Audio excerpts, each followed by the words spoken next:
From Fox 8 Sports, this is the Overtime Podcast. From the Fox 8 studios in New Orleans, this is the Fox 8 Overtime Podcast. I am your host, Sean Fazende, riding shotgun as he does each and every podcast. Andre Johnson Jr. Do not forget the JR. It's very, very, very important. Also important, be sure to like, share, rate, and review. If you're watching us on YouTube, hit that subscribe button, get the bell notification for when we drop that fire content. And we have another fire episode here today, Wednesday, city of New Orleans. Another hot day out there in the Crescent City, or in the southeast Louisiana area. So be careful out there. But nonetheless, here we are. Saints in the midst of their second week of OTAs. We were not able to witness today's OTA or tomorrow's OTA. We were able to talk much about Tuesday's OTA in our last podcast, which you got a great response for. So thank you for that. But today, we are going to get into a different sort of big picture topic. But before we do that, how you feeling today? I'm feeling good. You know, I got that fresh haircut today. Got the burger? You already know. Haircut and burger go hand in hand. Mm-hmm. Now, you know, I'm back on my healthy eating kick, so this was my cheat meal for the week. I'm on my best behavior from now until next Monday. All right. Best behavior. Yeah, I'm kind of back. I hit the gym for the first time since vacation this morning. Felt good. Felt really, really, really good to get back at it. So here we are on this Wednesday. Back to the topic at hand. We did this a week or two ago where we broke down 2023 Saints versus 2024 Saints. Where are they better? Where are they worse? We did it on the offensive side of the ball. Today, we're going to flip it. Go to the defensive side of the ball, position by position, just to see where we truly think the Saints have gotten better or worse as they head into a new season of football. Right, and when we did it on offense, it was interesting. I think by the end of it, you thought that for the most part they had gotten a little better. Mm-hmm. I thought they had gotten a little worse, but where we both agreed was the area that they took the biggest leap was offensive coordinator. Mm-hmm. Now we get into the defense to see, because really now that the free agency and draft has kind of settled down, you can really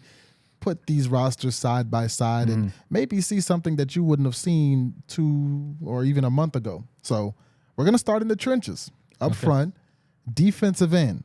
Pop that on the screen. 2023, your defensive ends were Cam Jordan, Carl Granderson, Tano Passanio, Isaiah Foskey, Peyton Turner. Not a lot of turnover from 2024. Still those 5, but you add a pretty big name in Chase Young. Now, it is said and worth mentioning, we talked about it yesterday, Tano Passanio injured his Achilles.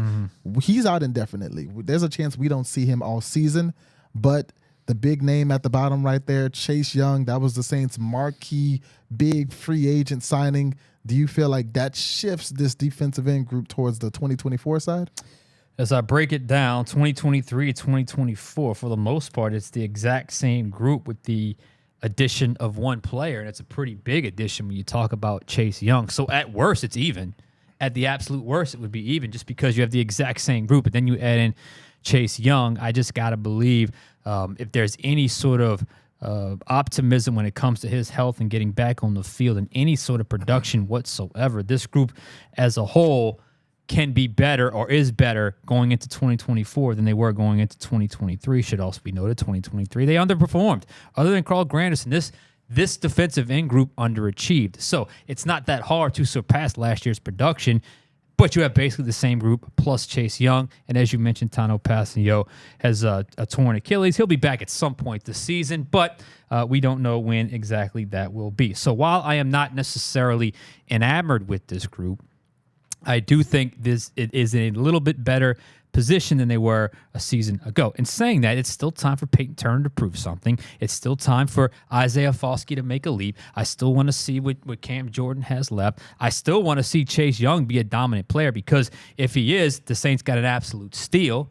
So there's still a lot of unknowns. But as we sit here right now, stacking up 2023 versus 2024, I got to go towards 2024. When you add a player like Chase Young, even if he doesn't materialize into being the great player, if he gives you anything, to me, that's just add the numbers. They just have one more quality football player at this position, so I got to give it to 2024. I agree. And when I look at this group, more than any other group, it seems like everybody really has something to prove. You look at Cam Jordan, no doubt. A lot of people are looking at Cam Jordan like he's on his last legs. Like he's not the version of himself that he used to be. I'm sure Cam Jordan, as a competitor and one of the greatest players in this franchise's history, is listening to all that and saying, hey, I still got a lot left in this tank. You look at Carl Granderson, somebody who you could argue was the best defensive player from last season. And since the Chase Young signing, everybody's kind of like, oh, yeah, we're going to have Cam on one side, Chase on one side. I'm pretty sure Carl Granderson saying, hey, man, I balled last year. Yeah. What about me? Isaiah Foskey, drafted in the second round last year. He's trying to prove that he can earn playing time, even despite all those names in the room. Peyton Turner, he needs to put in some work to even get to, week 1 of the season. They didn't pick up his 5th-year option. Right. He was drafted in the first round. He wants to show them, I'm sure, that he can still play football at a high level for this team. And Chase Young, coming out of Ohio State, he was said to be a generational pass rusher. And we've seen, stints of it. We've seen it in flashes, but injuries have really derailed a bit of his career. He had a pretty good year last year when he was traded to the 49ers. So now coming here on a 1-year prove-it deal, Chase Young wants to prove it with the New Orleans Saints. So this is a group that, like you said, underachieved last year, but they add in a marquee name, and all 5 of the guys in this room have something to prove, and I think that's a big reason why they will be better in 2024. And a lot of these positions, it's pretty close, but I think this is the group that you will see the widest amount of I was going to say that. I would agree. This is a motivated group. I think that's what you're kind of getting at there. Yeah.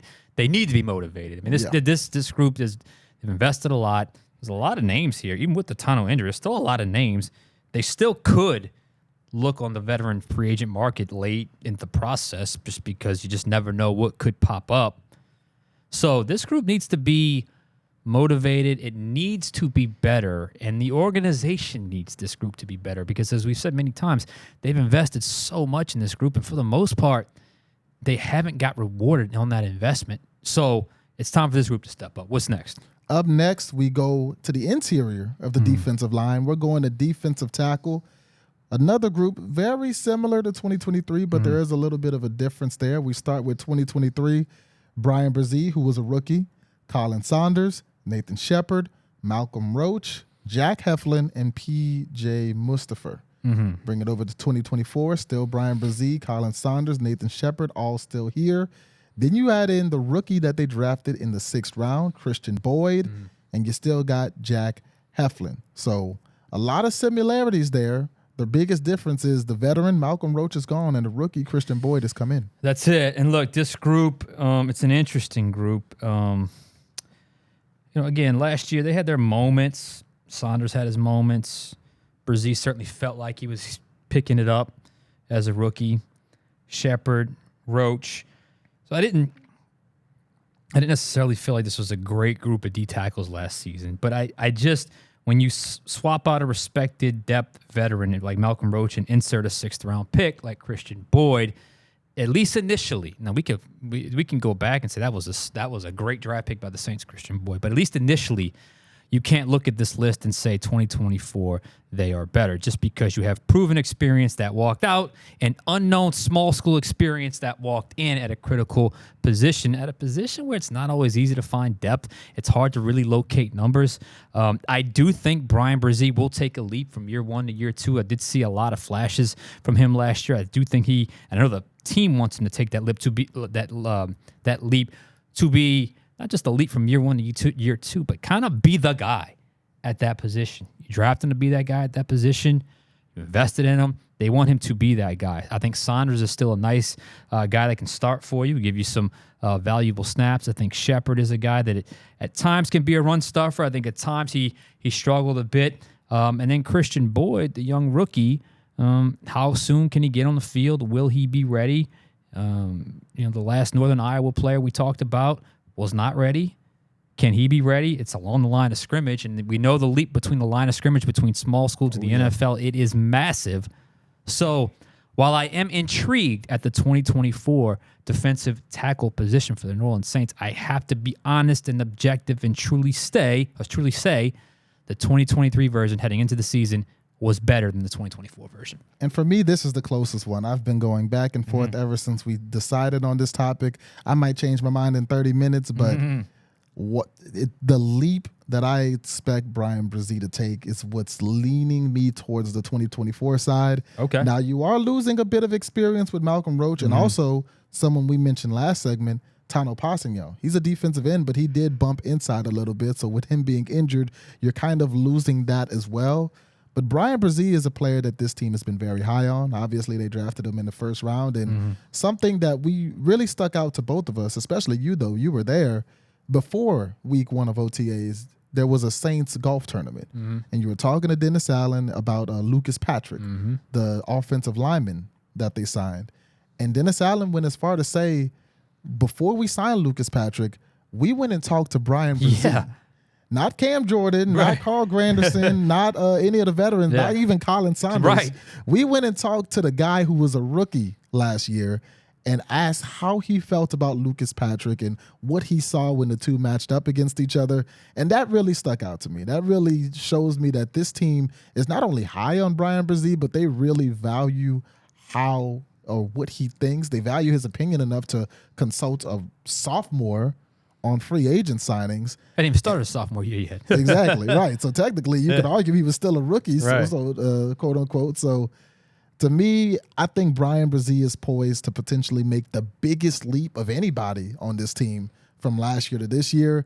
And the expected leap, or even I could say where I think Brian Brzee is today compared to year 1, where he was, like you said, that transition really from college to NFL for anybody in those trenches is hard. He started day 1. So I feel like Brian Brzee is in a better spot today than he was at the end of last year, and I think he'll only continue to grow, and that's what makes me lean 2024 slightly is the growth of Brian Brzee. So that offsets the loss of Malcolm Roach. To me, yes, because it's not like Malcolm Roach played every down, so to speak. And he's a rotational guy, and he's a reserve, type player. And, the top end ceiling of Brzee, hopefully, I know they want him to be a dominant player on the inside. If he somehow scratches that surface, then you're absolutely right. This would be a no-brainer by the end of the year. And I do like the idea of Brzee kind of taking that leap in year 2. So I think it's possible, but I tend to, until when I look at the group as a whole, the score of the group as a whole, you take out a veteran, even if it was just an average score, to a rookie from a small school, and you just add up the composite, even with a leap from Brzee, I still lean towards 2023. All right, what's next? Up next, we go to the second level. Let's talk about linebackers, starting with Demario Davis, Pete Werner, Zach Bond, Nephi Sewell, DeMarco Jackson, and Ty Summers from 2023. Move over to 2024. We've still got Demario. You still got Pete Werner. You've got Willie Gay Jr. from the Kansas City Chiefs. Nephi Sewell, DeMarco Jackson still here. And you've got Jalen Ford, who the team drafted with one of their 5th-round draft picks. So a little bit of turnover, really the most turnover we've seen so far from the positions we've talked about. So 2023, 2024, which side do you lean with the linebackers? This was fairly simple for me. I love the linebacker room for the Saints in 2024. It's one of my favorite position groups that they got in the entire team.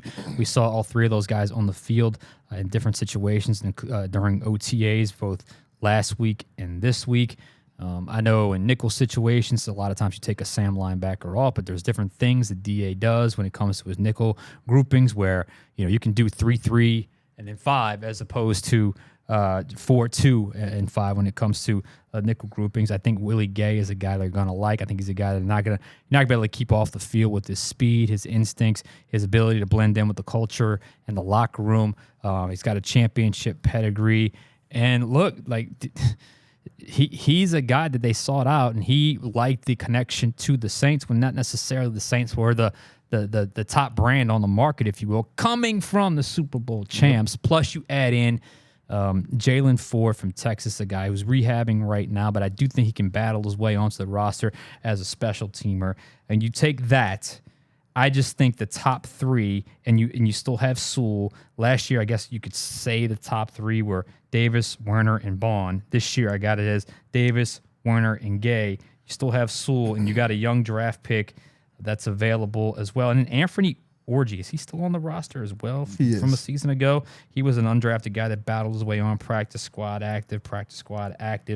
To me, I thought the linebackers took a step back last year. I thought Werner in particular, I thought he could have had a little bit better season. I was expecting a little bit more out of him. And I know the presence of Willie Gay hopefully kind of resettles him in a little bit because I thought he got a little undisciplined a season ago. And maybe bringing Willie Gay in, hopefully, can kind of get him back on the right track. Of a bad season, don't get me wrong, but I still think there wasn't quite the leap that I was expecting.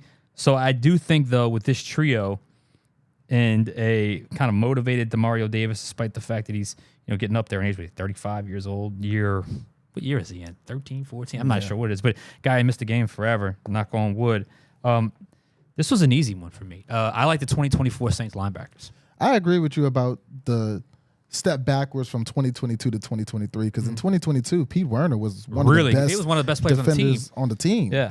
And they had Caden Ellis, who they lost to Atlanta, and Caden Ellis played really good at that linebacker position. So they didn't necessarily take the step up you would have expected last year, but I agree that they will take that step forward this year. And all of that, to me, is focused around Willie Gay Jr. because Willie Gay Jr.'s specialty coincides with this group's biggest weakness, which is stopping mobile quarterbacks. We saw it happen a lot last year. We saw Baker Mayfield run through this team. We saw Desmond Ridder do it. We saw Bryce Young do it at times. We saw Tyson Bagent do it. Trevor Lawrence do it. We saw so many mobile quarterbacks able to hurt the Saints with their feet. Willie Gay, when he was in Kansas City, had his own formation, had his own sets to where he was specifically focused on stopping the mobile quarterbacks that they would play, like Lamar Jackson and the Josh Allens of the world. So now you bring somebody with that experience to New Orleans, a team that needs that desperately. I think that could potentially help improve what's been a weakness for the Saints, not just this year, but honestly in the past several years. So the addition of Willie Gay Jr., a potential jump from Pete Werner, and like you said, a rookie that's coming in from a big school in Texas. Once he gets healthy, Jalen Ford, we'll see where he can make an impact. But, I mean, you look at the losses, Zach Bond and Ty Summers, to me, Willie Gay Jr., adding him, who was the first free agent acquisition, if I remember correctly, for the Saints, I think that's a big addition, and I think this makes it a pretty easy decision for the linebackers. I got to go 2024. Yeah, make no mistake about it. They got him pretty cheap for a guy that's got a championship $5 pedigree. million 1 year, if I remember correctly. 1 year deal.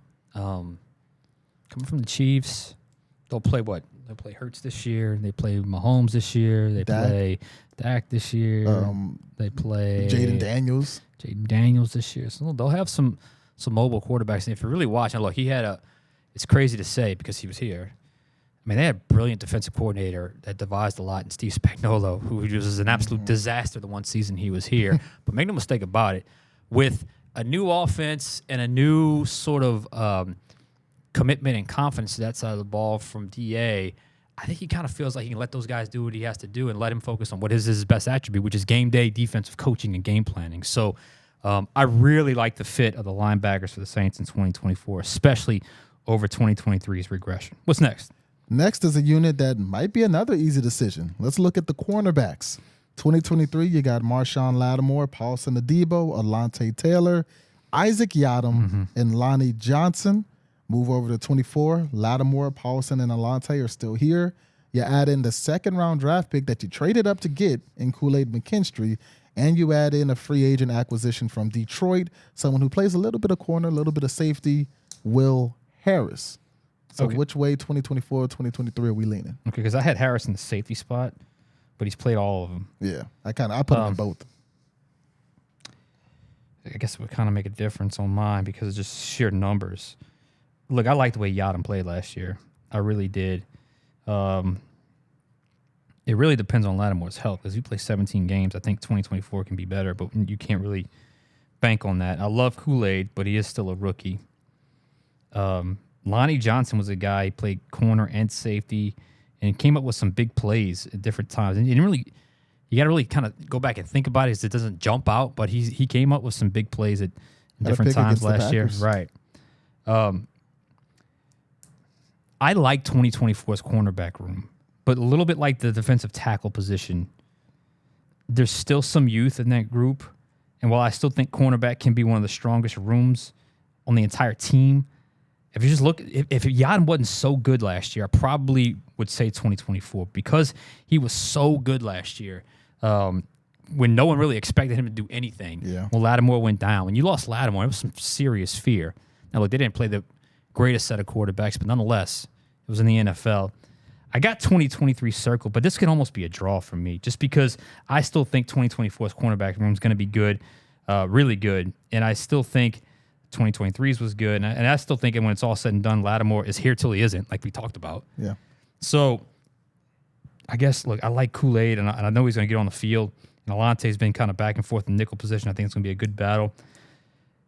Can I stay with a draw? Right now I have 2023 circled, but as I kind of talk through it, I still think this is kind of what and what.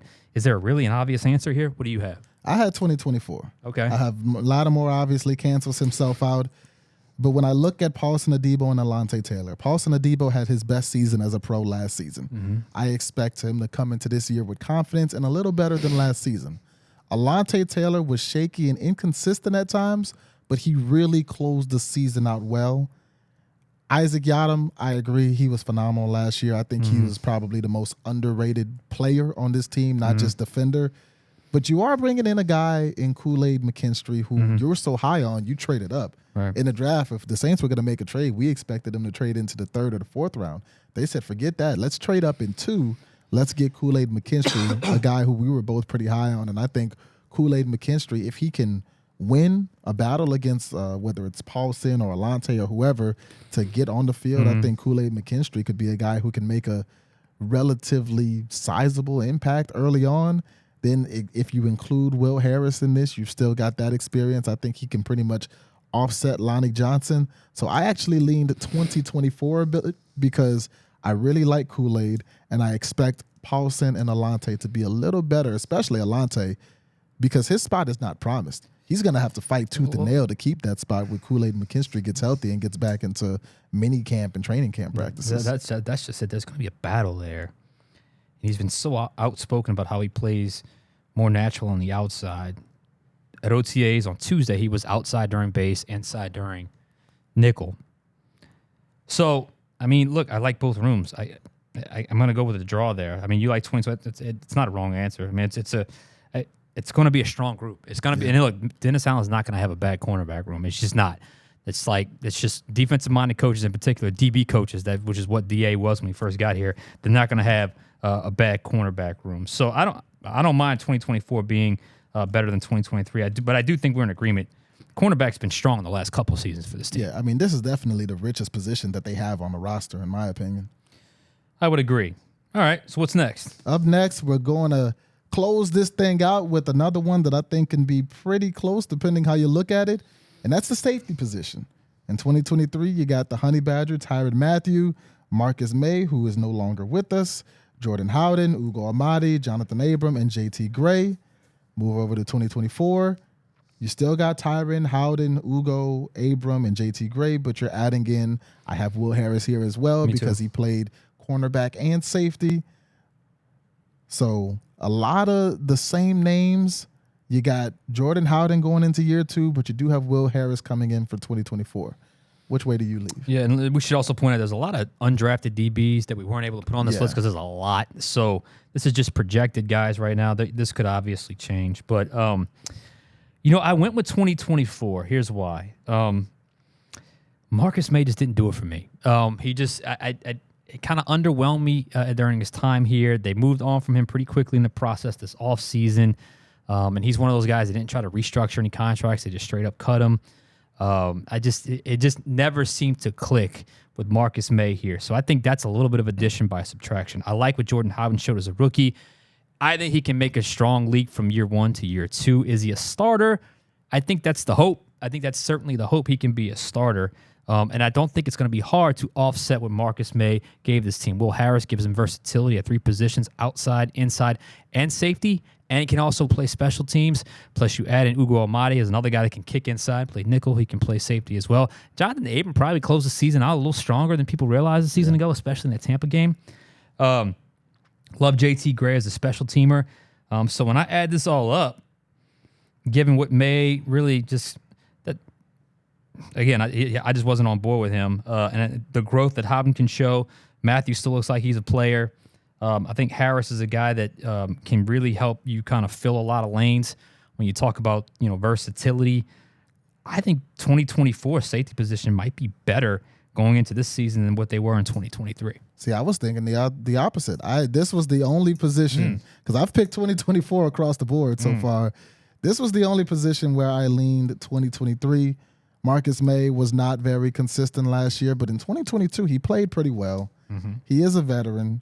To me, as I look down this room, I wasn't sure if I can see anybody who can even, and it's not like Marcus May was phenomenal, but I don't know if I can see anybody who can match the production that Marcus May was able to give him when he was healthy and on the field. Now, obviously, this whole group is going to be dictated by Jordan Howden. That's and it. How much of a leap that he's able to take in year 2. If Jordan Howden is able to take a leap and be a legitimate player playing opposite of Tyrann Mathieu, this is going to be 2024 by a long shot, and it'll be even silly that we were talking about it. But as we sit here today with so much uncertainty around it, you've also got Tyrann Mathieu a year older. This is one of the ones where I think it could be a draw, but I slightly lean 2023 with the safety. Yeah, I mean, it's not crazy to think that. I just think I think Will Harris is a guy that can certainly contribute. I think Howden takes a leap. I know Mathieu is getting a little bit older, but he's been, knock on wood, pretty durable since he's been here, and he seems to embrace kind of this DA defense and just kind of this version of the Saints. And